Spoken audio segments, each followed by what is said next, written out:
Mari kita sadari diri kita itu tumbuh. Yang penting ayo jalan terus secara jujur apa adanya versi diri kita. Bukan maunya orang banyak. Apalagi orang banyaknya tidak sehat.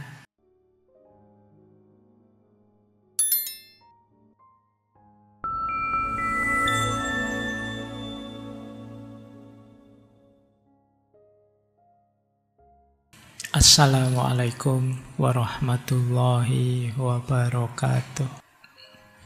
Bismillah, mari kita lanjutkan belajar kita ngaji filsafat. Baik, ini Erich Fromm.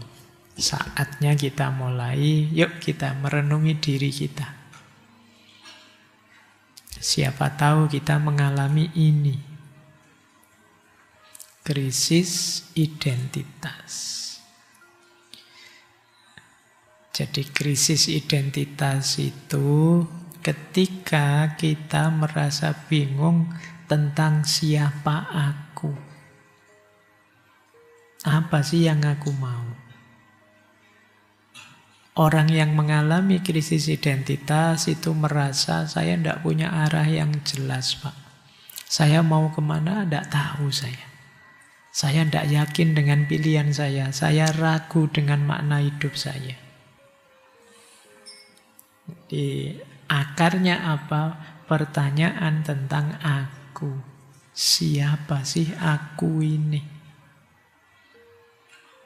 Kamu mungkin bisa tegasnya, Pak, saya yo manusia, Pak, saya yo mahasiswa, Pak, saya yo orang Indonesia, Pak, saya Muslim, Pak, kamu bisa ngomong berapa banyak.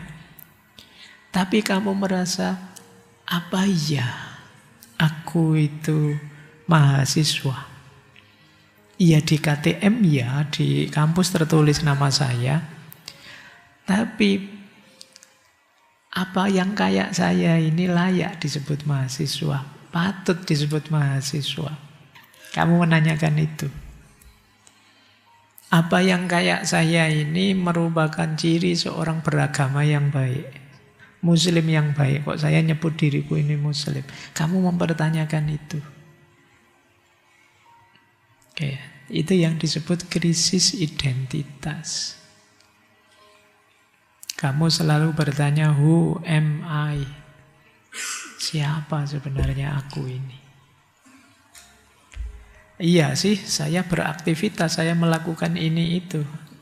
Tapi saya belum paham sepenuhnya apa aku ini. Siapa aku ini? Nah ini, saya tidak tahu kalian mungkin pernah mengalami fase itu. Ketika kalian mengalami itu, itulah yang disebut krisis identitas. Cirinya ada 5 krisis identitas itu. Yang pertama ketika kalian bingung jati dirimu. Pak, saya sudah bisa menjawab, Pak. Saya itu ini. Tapi kok saya ingin jadi yang berbeda dengan yang ini, Pak. Itu juga krisis identitas. Kamu sedang bingung dengan jati dirimu. Saya, Pak, kuliah filsafat dulu mantep. Saya juga masih kepingin kok menguasai filsafat, Pak. Tapi kok kalau lihat artis-artis kok pingin ya, Pak, kuliah seni, pingin juga kuliah itu. Terus kamu goyang. Saya juga pingin loh, Pak, jadi dokter, Pak. Kelihatannya kok asik gitu. Bisa ngobati orang. Pingin juga loh, Pak, ini, pingin itu. Kamu kebingungan dengan dirimu sendiri. Mudah berubah-ubah. Hari ini yakin, besok ragu lagi. Kemungkinan kamu krisis. Sudah, Pak, mantep, Pak, beneran, oke. Besoknya, saya kok ragu lagi ya, Pak. Apa iya saya cocok di sini ya, Pak? Nah ini berubah-ubah. Berarti kamu sedang mengalami krisis. Kemudian kamu merasa hidupmu tanpa arah. Rutin, iya jalan sih, yo ke kampus, Waktunya nongkrong ya nongkrong, waktunya main HP ya main HP. Tapi kamu tidak merasa hidupmu bernilai dengan itu. Wah, semangat nih ngampus. Alah, ya sekedar absen biar nilainya tidak jatuh. Gitu. Kamu sendiri tidak pede dengan kuliahmu. Wah, sekarang rajin ngaji, tidak tahu ya kok tiba-tiba pingin saja, tapi ya apapun yang kamu lakukan, kamu serba tidak mantep. Jalan sih, tapi autopilot. Tidak ada arahnya kemana. Kemungkinan kalian mengalami krisis identitas. Atau kamu merasa tidak pas dimanapun. Tidak cocok. Di keluarga merasa tidak cocok. Di pekerjaan merasa tidak cocok. Di kampus merasa tidak cocok. Di circlemu sendiri kamu merasa tidak cocok. Semua orang menurutmu tidak pas. Begitu kamu ditanya, lu pinginnya pas yang kayak gimana? Saya juga tidak tahu. Di rumah ngamuk-ngamuk, terus merasa orang tua ini ngatur-ngatur saja. Terus kamu ngamuk, apa-apa ngamuk. Tapi begitu tidak diatur, lah terus pinginmu gimana? Tidak tahu juga saya. Circle-nya dimarahi semua. Apa circle kita ini tidak ada manfaatnya, toksik saja. Kamu ngamuk-ngamuk. Padahal yang toksik kamu ke mereka. Kamu menyebarkan virus ketidakjelasan ke mereka. Nah, ini ya kemungkinan kamu mengalami krisis identitas. Rasanya jengkel terus. Batinmu hampa, kosong. Kamu sendiri menganggap hidupmu tidak bernilai. Kemungkinan kamu sedang krisis identitas.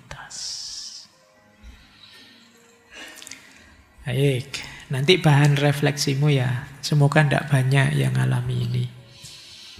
Kalau banyak, ya nasibmu. Nah, kalau banyak ya ayo kita atasi pelan-pelan. Tenang saja kalian masih muda, masih panjang perjalanan. Ayo pelan-pelan kita atasi. Nah, kita ambil teori ya biar ada filsafatnya.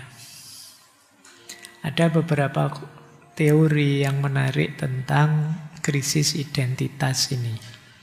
Saya ambilkan pertama dari James Marcia, Identity Status Theory. Teori status identitas. Ini sebenarnya skala untuk mengukur sejauh mana sih kita ini mengalami krisis identitas atau tidak. Kalau di teorinya Marcia ini dilihat dari dua aspek. Eksplorasi, apakah kita sedang mencari makna hidup. Dan yang kedua komitmen, apakah kita sudah menetapkan. Yang paling rendah levelnya adalah identity diffusion. Kalau ini masih bingung. Jadi belum mencari dan juga belum punya arah.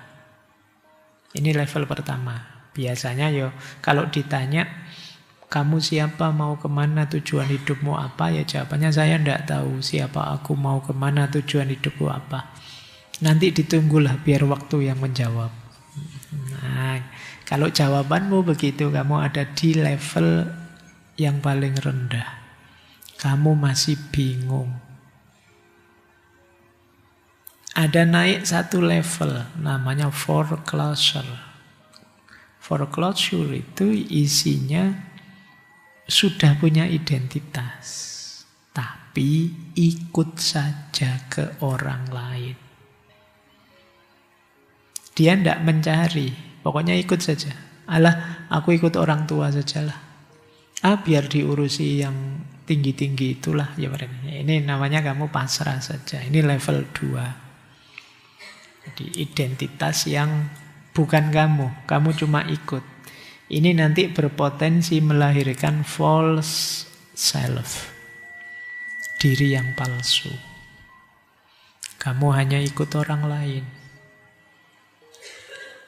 Ada yang ketiga itu moratorium. Moratorium itu penangguhan. penundaan dulu. Nah, ini berarti kalian sedang mencari.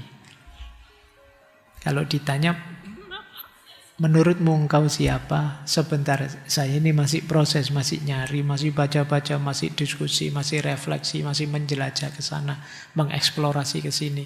Ini berarti kalian sedang di level 3, moratorium. Level 1, 2, 3 masih belum ada identitas sebenarnya. Di level 4 lah kalian mencapai identitas. Identity achievement, pemerolehan identitas. Kalau ini pencarianmu sudah sukses, sekarang aku tahu siapa aku dan sejauh mana nilai diriku dan makna hidupku. Ini identity achievement. Oke ya, sekarang kalian cek dirimu masing-masing. Kalian ada di yang pertama, masih belum punya Pak. Atau di yang kedua, foreclosure. Kalau di level 2 ini, saya ikut saja kata ustadz saya Pak. Saya ikut saja kata guru saya Pak. Pimpinan saya Pak. Kalian ada di yang kedua. Atau belum Pak, saya belum dapat tapi masih mencari. Itu yang ketiga. Atau sudah dapat. Kalau sudah dapat kalian ada di yang keempat, yang paling tinggi. Kalau masih belum mikir sama sekali Pak, ya di bawahnya yang paling bawah. Saya masih tidak peduli Pak tentang itu, ngapain sih Pak ruwet-ruwet mikir kayak gini. Mungkin sebagian besar begitu. Tapi tadi loh, kalau kalian tidak masuk ke sini, efeknya kamu kelelahan. Efeknya kamu kebingungan. Efeknya kamu merasa hidupmu tidak berarti, hampa. Baik, ini satu teori. Lumayan kalau ada yang sedang nulis skripsi atau tesis bisa dipakai. Teorinya ya untuk membaca seseorang. Apa orang ini sudah tegas di identitasnya, sudah nemu atau ikut saja dan lain sebagainya. Ada teori lagi yang menarik dari Erik Erikson. Teori ini terkenal sekali, Psychosocial Development Theory. Teori perkembangan psikososial. Kata Erikson, kepribadian kita itu terbentuk melalui hubungan antara diri kita pribadi dan lingkungan di sekitar kita. Antara psikologi dan sosial. Dan itu yang saya kasih warna-warni itu tahapannya. Jadi kita mengalami setidaknya 8 fase krisis. Jadi ternyata memang hidup ini dari krisis ke krisis. Kita belajar sebentar ya tentang 8 ini. Semoga kalian bisa membaca tulisannya cilik-cilik. Ini PowerPoint yang jelek itu kayak gitu. Kehilangan power, kehilangan poin. Tulisannya tidak iso dibaca, tapi kalau tidak saya jadikan satu, sulit kalian memahami teori ini. Saya bacakan saja ya. Jadi ada 8 tahap perkembangan hidup kita. Nanti ada yang nomor 5 itu kuncinya. Itu yang nanti di situ orang mengalami krisis identitas. Ini penting kalian pahami. Coba tahap paling awal, usia 0 sampai setahun. Ini kata Erikson ini pun sudah mulai berkembang. Ini era trust versus mistrust. Antara percaya dan ketidakpercayaan. Ini juga bayi sudah mengalami krisis. Apa krisisnya? Bayi di usia ini dia hanya bisa pasrah. Dia bisanya percaya ke orang lain di sekitarnya. Dia menunggu diberi makanan, diberi kasih sayang, diberi keamanan. Kalau dia terpenuhi terus-menerus kebutuhan itu, ya dia tumbuh jadi orang yang percaya pada lingkungan sekitarnya. Tapi kalau sebaliknya, dia akan tumbuh jadi orang yang penuh rasa takut dan curiga pada lingkungan sekelilingnya. Lingkungan sekelilingnya malah membuat dia tidak nyaman misalnya. Malah membuat dia kelaparan mungkin karena orang tuanya sangat miskin dan lain sebagainya.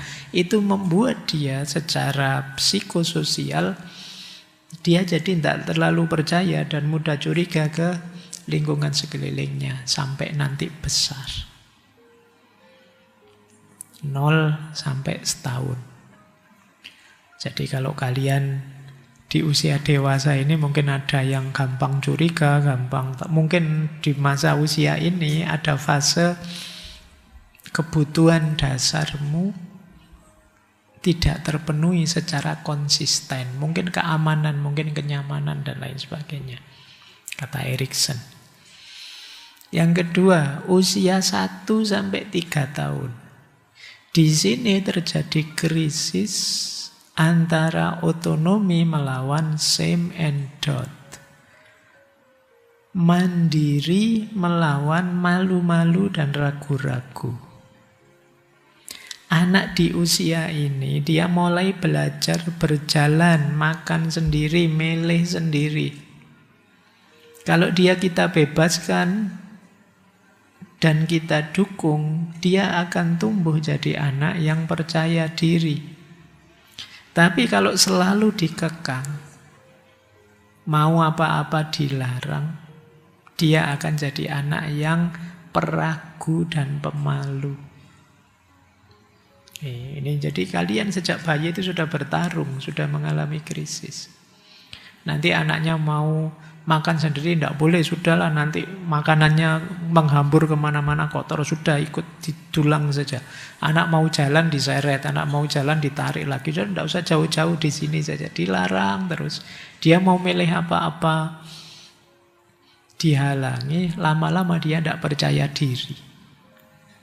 Dia akan merasa bahwa mungkin pilihan saya jelek, mungkin keputusanku tidak benar. Ini usia 1 sampai 3 tahun. Nanti usia 3 sampai 6 tahun, kata Erikson, ini fase inisiatif melawan guilt. Fase inisiatif dan rasa bersalah, itu krisisnya. Di era ini anak mulai berinisiatif, mulai berimajinasi, mulai bertanya ini itu. Ini pikirannya mulai hidup. Sampai 6 tahun berarti sampai TK.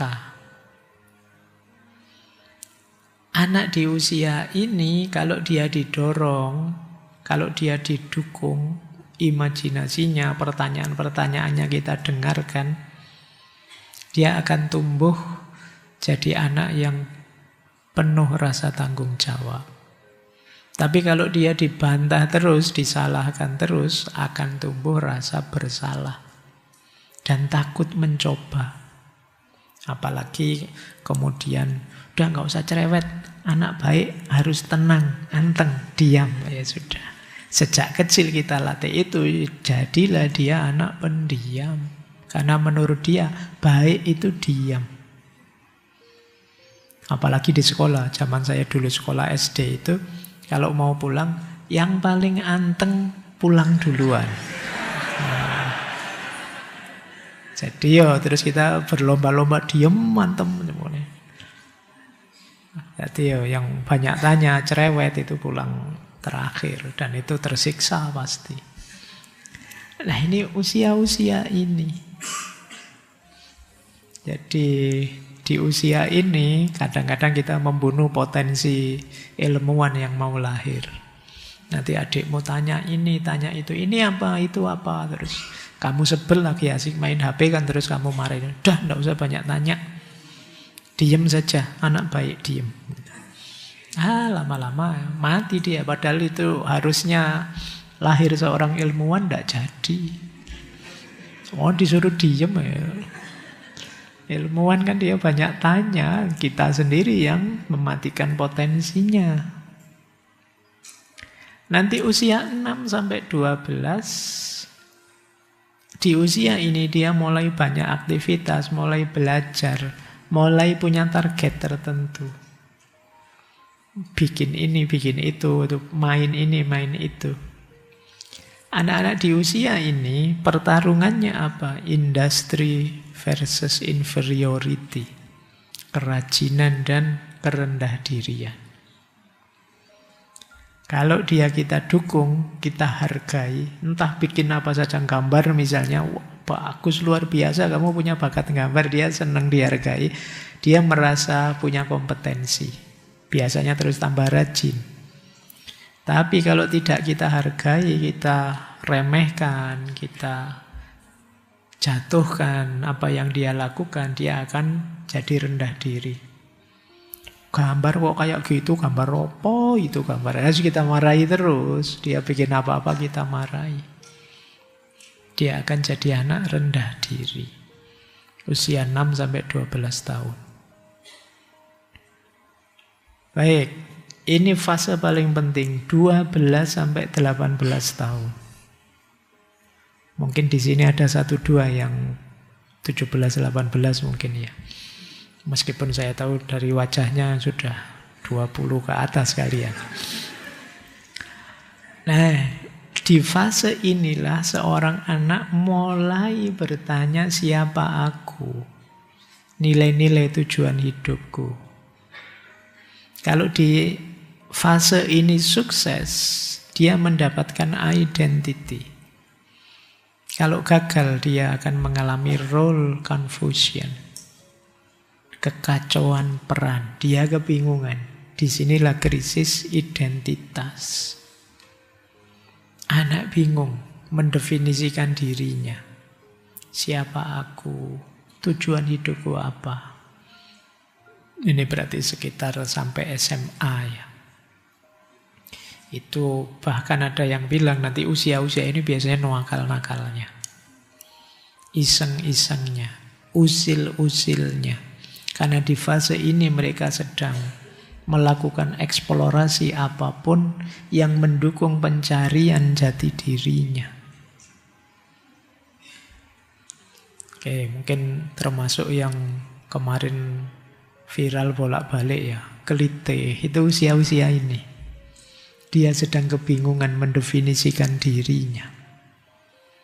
Mengalami role confusion. Saya jadi siswa kok kelihatannya tidak cocok di sekolahan, dimarahi terus sama guru-guru. Nilaiku juga jelek. Di rumah orang tua tidak peduli, tidak pernah tanya-tanya apa-apa. Di masyarakat aku dianggap anak nakal saja. Dia kebingungan dengan perannya. Ini fase paling krusial antara identity and role confusion. Tugas kita untuk membantu dia menemukan siapa dirinya, apa tujuan hidupnya. Biar mendapat identitas yang kuat. Terus, ini usia kalian kalau ini. 18 sampai 40-an. Intimasi melawan isolasi. Keintiman dan keterasingan. Di usia-usia ini kalian mulai menjalin hubungan, membuat jaringanmu sendiri, circlemu sendiri. Alternatifnya 2. Kalau sukses, kalian akan punya banyak teman dan bahagia. Kalau gagal, biasanya kalian terus menarik diri, menganggap dirimu tidak bakat bergaul, dan merasa kesepian. Ini fase ini saya tidak tahu kalian merasa gagal atau sukses di sini. Kan kemarin banyak tak tanya lebih suka sendirian apa bareng-bareng yang lain. Ternyata sebagian besar bilangnya saya lebih suka sendirian loh Pak. Kemungkinan kamu gagal di fase ini.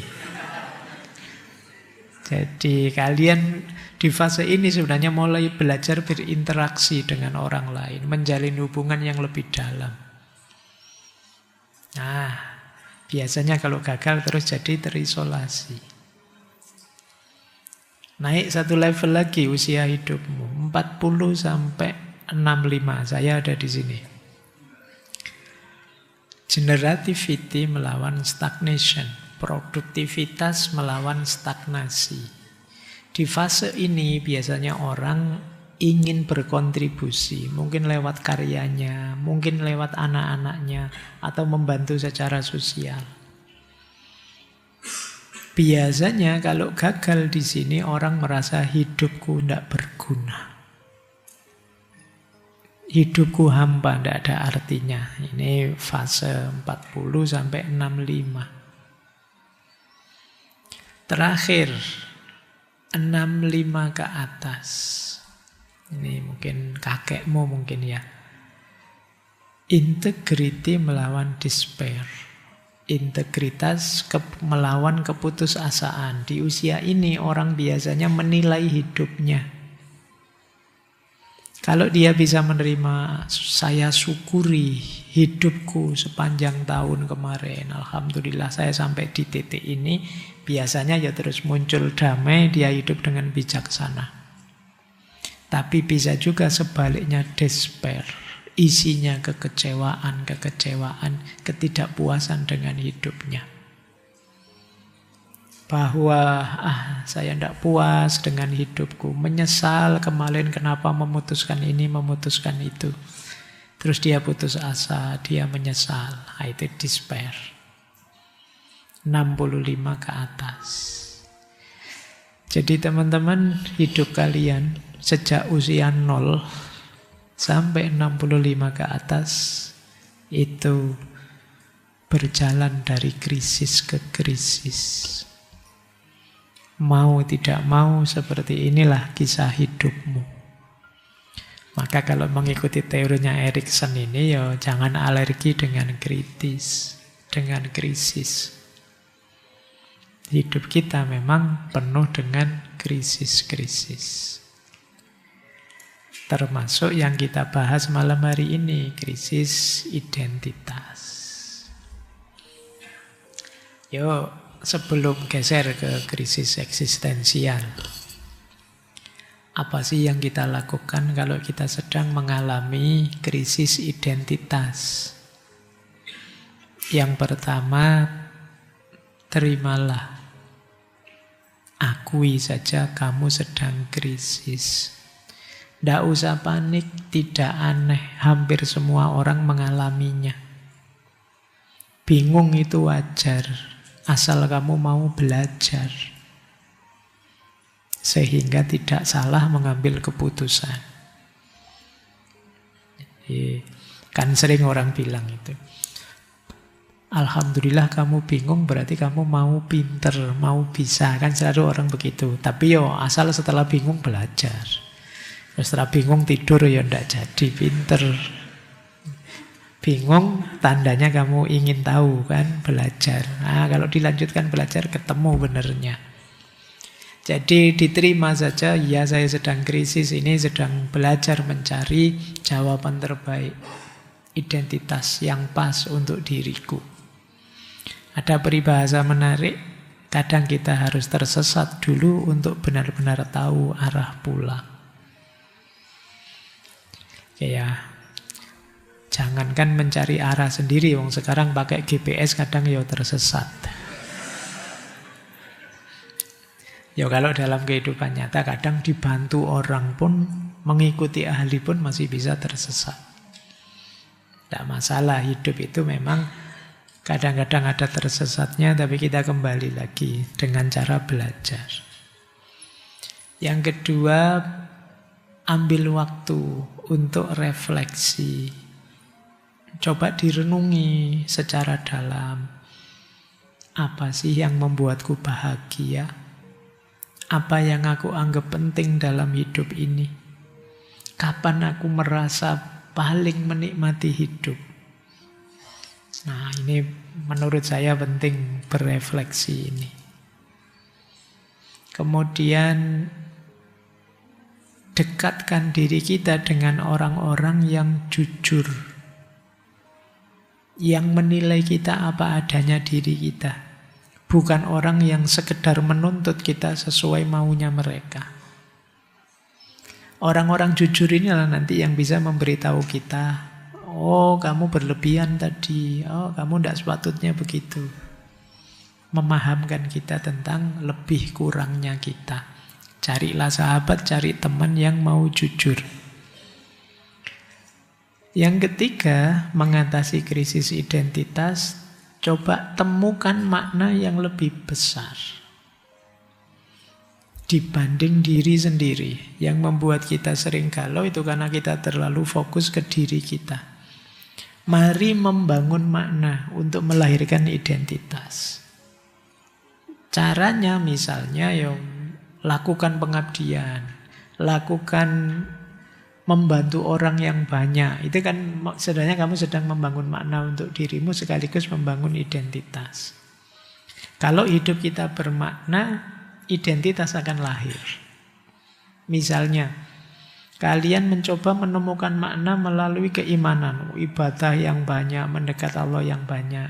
Di situ kamu akan menemukan identitasmu sebagai hamba Allah, sebagai orang soleh, dan lain sebagainya. Jadi identitas kita bentuk, tidak kita cari, kita buat. Kalau tadi kan seolah-olah dicari, apa sih? Tidak. Kita buat. Kamu ingin jadi apa? Jadi bukan hakikatnya aku apa, tapi engkau ingin jadi apa, kemudian upayakan ke sana. Tentu saja tidak sekedar pencitraannya. Kalau memang ingin jadi ahli agama, yuk belajar agama yang serius, jalankan agama secara mantap, akan membuat dirimu terbentuk jadi seorang yang religius. Jadi buat makna. Kemudian mari kita sadari diri kita itu tumbuh. Jadi identitas itu jangan dibayangkan tetap ya. Kita ini tumbuh berkembang. Dulu aku seperti apa, sekarang seperti apa. Yang penting ayo jalan terus secara jujur apa adanya versi diri kita. Bukan versi maunya orang banyak. Apalagi orang banyaknya tidak sehat.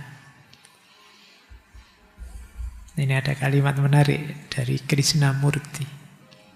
Dulu pernah kita bahas beliau ya, waktu bahas cinta. Kata beliau, bukan tanda kesehatan bila seseorang mampu menyesuaikan diri dengan masyarakat yang sangat sakit. Kalau masyarakatnya rusak, Pak, saya kan juga anggota masyarakat, jadi saya bisa beradaptasi dengan masyarakat. Itu kata Krishnamurti, enggak, itu tetap enggak sehat.